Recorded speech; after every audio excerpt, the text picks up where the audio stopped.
Batid mong sa simula pa lamang na may pagkaganid ng dumadaloy sa dugo ng iyong panganay. Ano't ngayon ay nagtataka ka sa kanyang nagawa? Lahat ng nilalang ay may kakayahang pumili ng kanyang kapalaran, Minea. At ito ang landas na nais tahakin ngayon ng iyong anak. At wala kang magagawa ron, kundi ang manindigan din sa katwiran at sa iyong paniniwala. Walang kinikilalang dugo ang pagkagutom sa kapangyarihan. Bababa rin ako dito sa pwesto ko. Balang araw mamamatay ako. Makakalimutan rin ako ninyo. But let me leave you a message that is very important and it would spell the difference between progress and development and maybe a failed country in the end. Ikaw yung tao na hinusgahan at kinatakutan dahil sa iyong katauhang walang iniilagan. Kinilala kang palamur at bastos ng karamihan. Tunay na kakaiba sa mga pangulong nagdaan. Tandang-tanda ko pa nung panahong ika'y kumandidato. Di ka man yung nangunguna sa debate, di natalo. Prang ka man magsalita, may ugaling tarantado. Yun ang naging dahilan kung ba't minahal ng mga tao. Sa iyong pagkapanalo, aking nasaksihan. Pagbabagong ninasam, unti-unting nakakamtan. Maraming adik ang dahil sa'yo ay nagbagong buhay. Iskinitang dating madilim ay nagkaroon ng kulay. Binaga mo ang pader ng mayayamang oligarko na siyang nagpapahirap sa maraming Pilipino. Hinayag mo ang basurang nakakubli sa gobyerno, kahit na alam mong buhay mo ang kapalit nito. Nung sabi ko sa kanya, ikaw ang dalhin ko, buksan mo. Pagdating ko dito sa Manila, binuksan niya, putang ina. Ang kalaban ko, 6 na general sa pulit. Customs. Lahat ng mga gangster nandoon. Sabi ko, ang kalaban ko, bayan ko mismo. Kalaban ko, bayan ko mismo.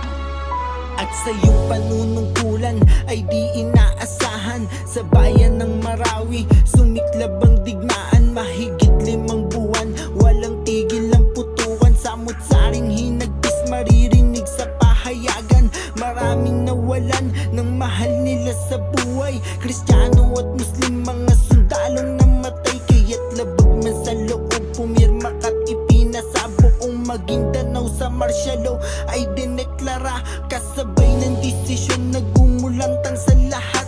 Bukod tangi kang pangulong sa digmaan lumapag.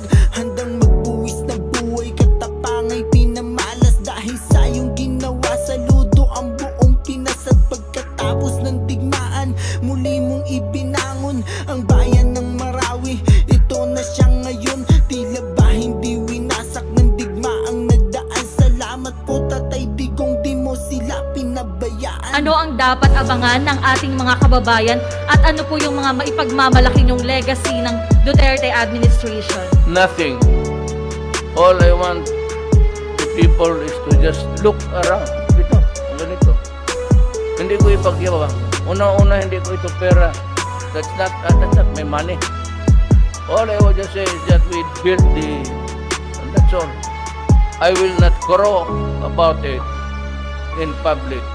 Ngunit para bang pagsubok sa'yo'y naglalaro. Isang kakaibang sakit ang lumaganap sa mundo. Sakit na kumitil sa libu-libong mga tao. Kaya't lockdown sa Pinas, pinatupad na ng gobyerno. Maraming Pilipino di na nakapagtrabaho. Di alam kung saan kukuha ng pagkain isusubo. Ngunit di ka nagpatalo, gumawa ng paraan. Ipinasa mo ang ayuda sa sikmuray lumaman. Alam naming hirap ka na, mahal naming Pangulo. Sa 2 taong pandemic, kailanman di ka sumuko. Marami pong salamat sa iyong mga nagawa. Dahil sa iyo ang Pilipinas nasilayan ng pag-asa. Kung pwede nga lang sana na ikaw na lang ulit. Ikaw na lang sana at wala nang pwedeng pumalit. Kaso hindi po pwede yun kasi ikaw na din nagsabi na baguhin ang Pinas ay malabo pang mangyari, ngunit di mo lang alam. Marami kang nabago, di lang ang sariling bayan, pati aming pagkatao. Binago mo ang pananaw sa'yo ng karamihan, dahil sa mabagsik mong anyo ay aming nasilayan. Ang sang-ama na matigas, ngunit hindi ang puso, yung amang handang gawin lahat para sa pagbabago. Ikaw ang tatay namin, oo gago tarantado, ngunit sa pinaka magaling naming Pangulo. Marami pong salamat sa iyong pagmamahal, pangako namin sa aming puso, di ka matatanggal.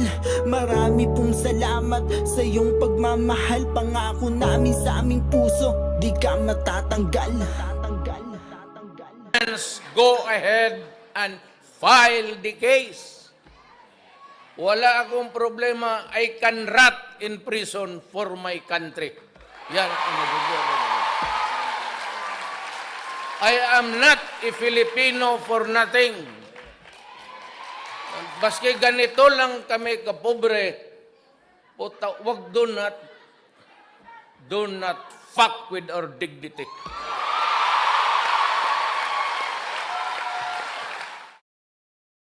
Gagawin talaga ng isang mapaghigantit mapanlinlang ang lahat upang iangat ang kanyang sarili at kalabanin maging ang katwiran. Tapang di magpapadali, kahit kanino di susuko, di mapapatingnan. Pilipinas, ika'y aking yaman, taas noo ako para sa'yo, bayan ko, mahal kong tahanan. Kahit mahirap, kahit na magkalaman, binigad ng bayan, sa dugo ko'y laging